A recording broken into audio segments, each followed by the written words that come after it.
Let's check those audio levels. That was weird.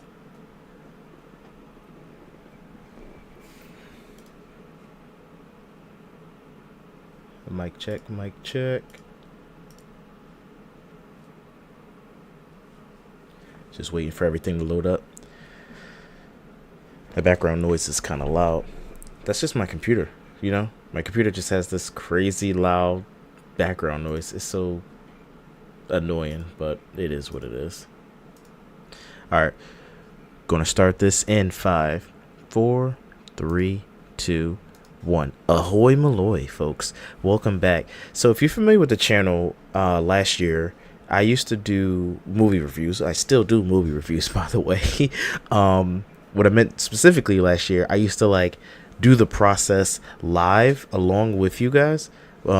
So I'm kind of updating that formula just a bit, and I forgot what they call it in the YouTube and the influencer sphere, where you just see a movie and you give it your fresh thoughts. But that's what this is. So, and once I find out the name, then I'll update the titles going forward. But right now it's just called Let's Talk About, whatever the movie's name is, since talk seems to be a recurring word amongst my channel. So this is the spoiler talk. Obviously the main review, I'll keep it spoiler free, but this is for those who just want to know spoilers. And up top, let's talk about Taro, or Tarot, as one of the characters jokingly mentioned. Not one of the characters, sorry.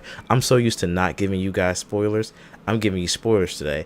Dang, what's his name? Jason Batalon. I believe that's his name. That's basically the guy that plays Ned Leeds in Spider-Man. Boy, I'm having a brain fart, but we're having fun. This is a live stream. We're having fun. This is a chill, relaxed environment, so don't worry about things being professional. Again, if you've seen my previous live streams, I think the last one that I did like this was for a Haunted in Venice. So it's funny because a Haunted in Venice involved a seance, and this movie involves a horoscope / astrology / tarot reading. And if you didn't know, this movie that we're talking about today is Tarot, which is kind of a spiritual successor / remake to the movie Horoscopes from 1992. It was going to be called Horoscopes, but they renamed it Tarot. I think they did like a test on the name to see what had better SEO. And this name's actually better. At first I was like, why did they change the name? But no, in the movie they used tarot cards. So for the movie to be called Tarot was actually pretty good. And it's going to mess up anybody's SEO that is a active tarot card reader, because you're going to give this movie you're going to give tarot card readers a bad rep, because now after seeing this movie I'm like terrified of them. And they're scary. Look at the little trailer. See the girl, she's all scared. She's scared of them. They're terrified. Usually I have like 2 trailers. I can only find 1 trailer real fast. But yeah, this is just my rambling thoughts. I'm going to pull up my notes in a second. But how is everybody doing? How are you guys? I'm doing good. I just got finished seeing a scary movie, and this is what I do to just decompress, talk to myself, talk to you guys. I'm stalling as I pick up my notes. Sometimes I talk to my wife, but it's late as I'm recording this. So if you're watching this live, it is mad late, and I'm probably waking up the people in the house. But if you're not watching this live, you're probably like, why is he talking so low? Don't worry, I got the mic close to my face and all that good stuff. All right, so here go the notes. Basically, I'm gonna say the dialogue, and at least in the beginning part of the movie. See, this is the beginning part of the movie right here on screen. They're all sitting in a house that they've rented, a little Airbnb type thing, nice mansion. That part is at least somewhat realistic. So they run out of beer, and they're like, hey, let's do something. You want to play some charades like normal people? No, let's go mess with this demonic shit. Oh yeah, I cuss in these spoiler ones. Don't worry, in the regular videos I don't curse, so if you're worried about cursing, that's only for the live streams where we cuss. They're like, no, let's just do this demonic shit. Fuck with these cards. Well, here's the tagline of the film. If you see this on the back of the old DVD case, flirt with the demon, get fucked by the devil. And that's exactly what happens in this movie. Now, I'm not sure what I'm going to give this movie on the score, but it's not gonna be a good one. No, it's not gonna be a good one. I could type in some of my notes if people like to see that on there, or can I not? Maybe I'm bumping into the mic. Sorry. Yeah, I'm not gonna type anything. I was gonna type in stuff. I'll leave that for you guys to chat in here. Who the people who aren't here while reviewing this live? There's nobody watching, but don't worry. Like I said, I'm fine with talking to myself. Perfectly fine with that.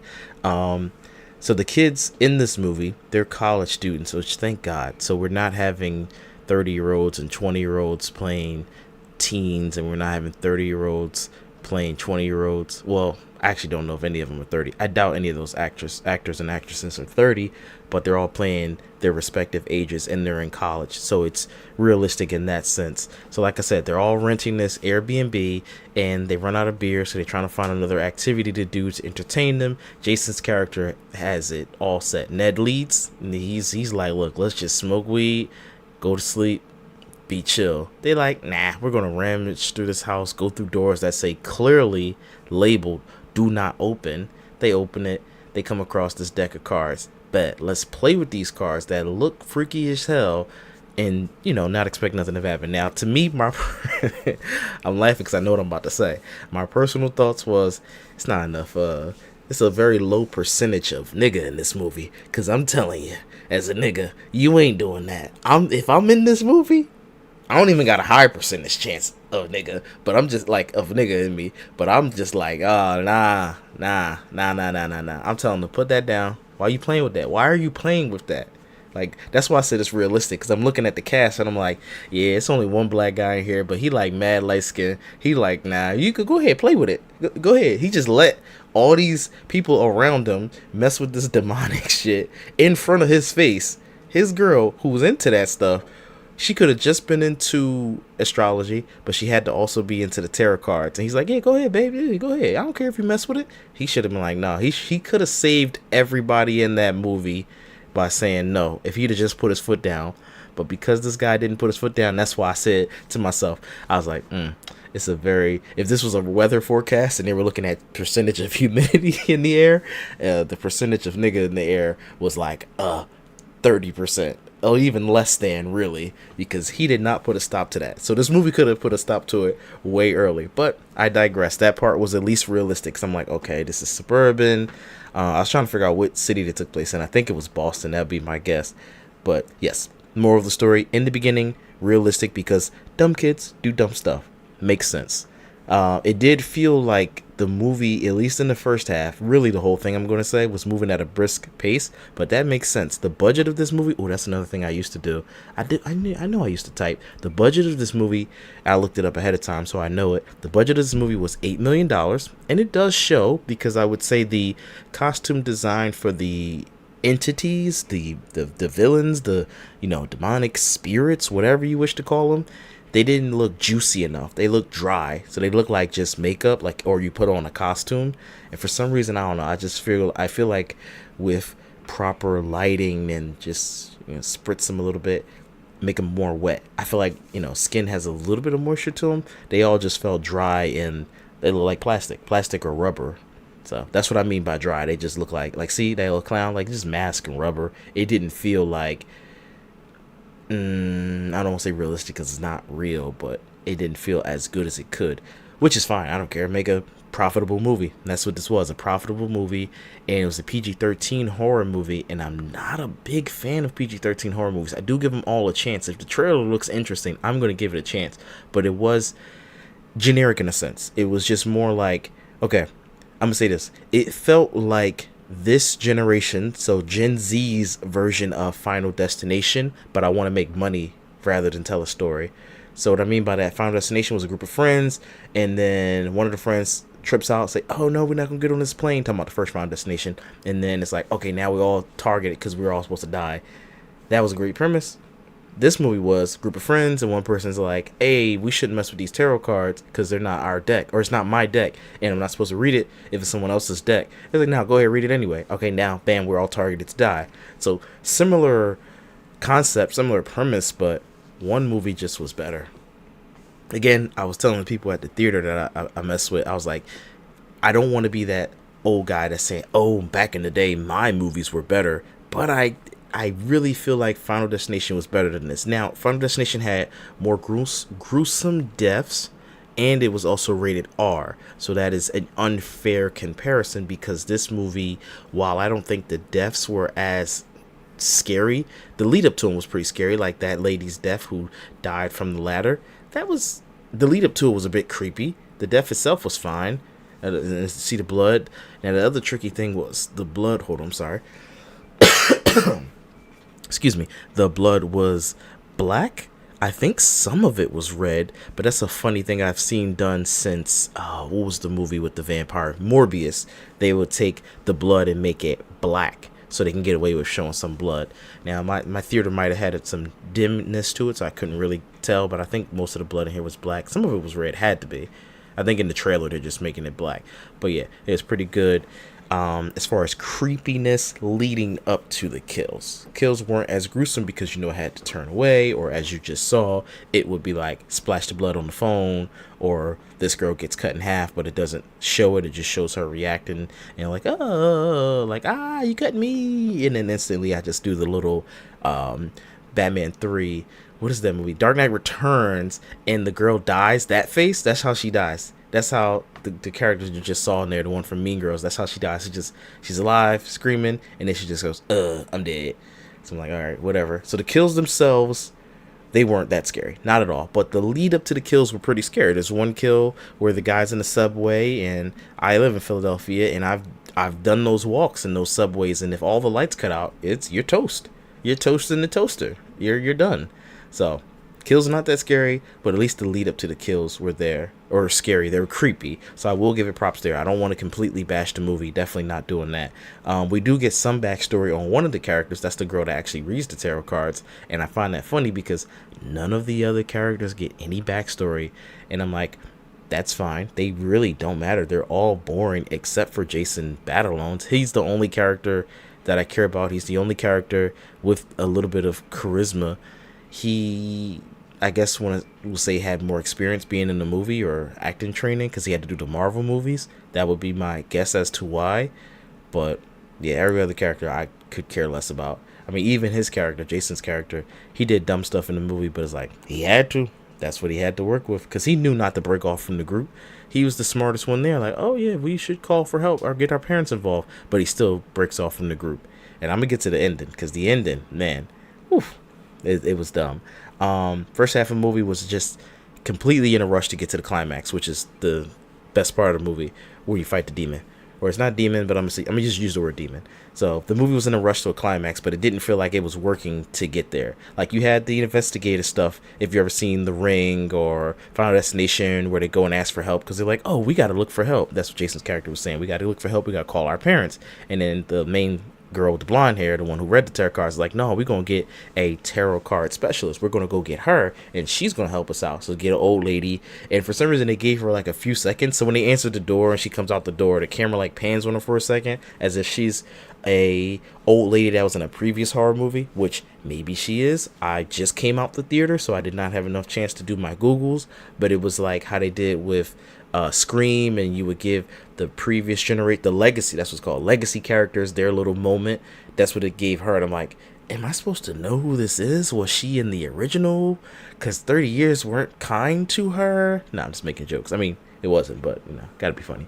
Anyway, so they say, okay, we gotta go, we gotta burn the cars. They try to burn them, nothing happens. We get to the climax, people die, yada yada. Oh, did I tell you Jason character leaves, which was just dumb plot wise and dumb for his character because he already knows not to leave. And the girl who read the tarot cards, was like, hey, I said in your death you're going to do something bullheadish. So it did do a lot of foreshadowing, and I'm okay with that. I'm a sucker for some good foreshadowing. So the writing was hit or miss. It depends on your tolerance for cliches. I don't mind cliches and tropes as long as they're done well. I am perfectly fine with using cliches and tropes and copying off of other things as long as you do it well. So, for example, if you take the movie 65, that came out last year with Adam Driver, and it was copying off of a lot of movies. I talked about it in my review. Logan, XYZ, yada, yada, yada. I don't remember all the names of the movies it copied off of, but it didn't execute it well. It was very boring. The lead was boring. The supporting actress was boring. just the whole thing was boring. I wouldn't rewatch it, to be honest. Just that's the movie 65. With Tarot, I could really feel like it was copying off the movie Final Destination.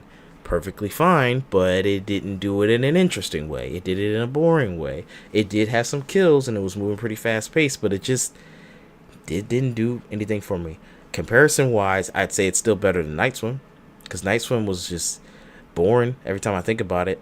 But I'm gonna say Imaginary, which just so you can have some preference. Night Swim and Imaginary were both made by Blumhouse. So Blumhouse has been killing it on the horror front. This, or at least produced by, not made by, but produced by. This movie was produced by Screen Gems. So maybe that's the reason why it's different. Maybe Screen Gems was like, hey, we're going to cash in on this, make a horror movie for cheap, and then release it. Because the movie made $21 million off a budget of $8 million. So it's doing something right. Because all it needs is $16 million to double up. So that way it made its money. And then hopefully its marketing budget. But you got to go past $16 million. So it's at $21 million. I don't see this movie having long legs. In my showing, there were young kids watching it. So that's the target demo for this. But like I said, I don't really think it was that good, to be honest. Like I said, the movie kind of rushed to get to the climax that I'm discussing with you now, but it didn't put much work into getting there. You didn't really care for it as a viewer. And like I said, the writing on it, hit or miss. As long as you don't mind some clunky dialogue and some cliches, you'll be fine. It wasn't good, and it was just, barely okay. Like, it was tolerable for sure. I would say it's slightly better than a straight to streaming movie, because those movies that you see straight to streaming, like on Netflix and on Hulu, they're just a step below. But this one is right there, really. Like, you could make an argument that this is kind of a streaming movie, but it just had a little bit more production value, I would say, just because you could tell there was some CGI involved. Now, the ending. All right, so the black guy that I was telling you about and the white girl, his girlfriend, the one who read the tarot cards, they survive somehow, some way. It is what it is. She makes the sacrifice play, saying, oh, I'm gonna read the demon's fate, and now the demon cursed too. So the demon like, you read my fate, so I'm cursed too, so I'm gonna just bounce by. Something, okay, cool, whatever. And then they get out, they're walking down the street, and you think, okay, cool, this is where it ends. I guess it is what it is. Happy ending, that's fine. For me personally, I like horror movies to be a little messed up. So this car come out of nowhere, right? They walking down the street, it's dark. They like, oh man, who in this car? And you're like, wait, didn't you say I was gonna walk down the tunnel and see something crazy? And then I bet this car about to run him over. But I should have known in storytelling, if the characters say it out loud, that means it's not gonna happen. So out comes Jason's character, who we thought died. We see him basically get killed, but we don't see the body because the whole movie been doing cutaway kills. So he's like, hey, I survived. And then the credits come on, and I'm like, damn, I literally let out a sigh, or like a John where you upset. I was like, like that's how I sounded. I got up and said, like I was so angry, and then it tricked you, because it was like, oh, they went back into the car, and it's like, oh, cool, it twisted, and like it tricked me. So it's like, wait, how did you survive? Because they was asking him how he survived, and he said, oh, my roommate opened up the elevator and the demon went away. And I'm like, oh, okay, that is a twist, because the demon didn't want regular people to see it, but at the same time, that's still corny. Like, it was literally a happy ending. That drawing was whack. So that's the ending. I spoiled it for you. Like I said, this is the spoiler talk. And the ending was dumb. The ending was dumb. It was dumb. I get it. It's a twist because you're expecting everybody to die, but are you? Because most audiences want a happy ending. I prefer Twilight Zone, Black Mirror shit. Give me a sad or bad ending, something messed up, and I really felt like it should have been like, oh, we're stuck in the dream still. So those are my quick thoughts on Tarot. I won't make this video any longer than it needs to be. This is experimental for me. Let me know your thoughts in the comment section. What did you think of Tarot? Are you planning on seeing it? Did you see it? Oh man.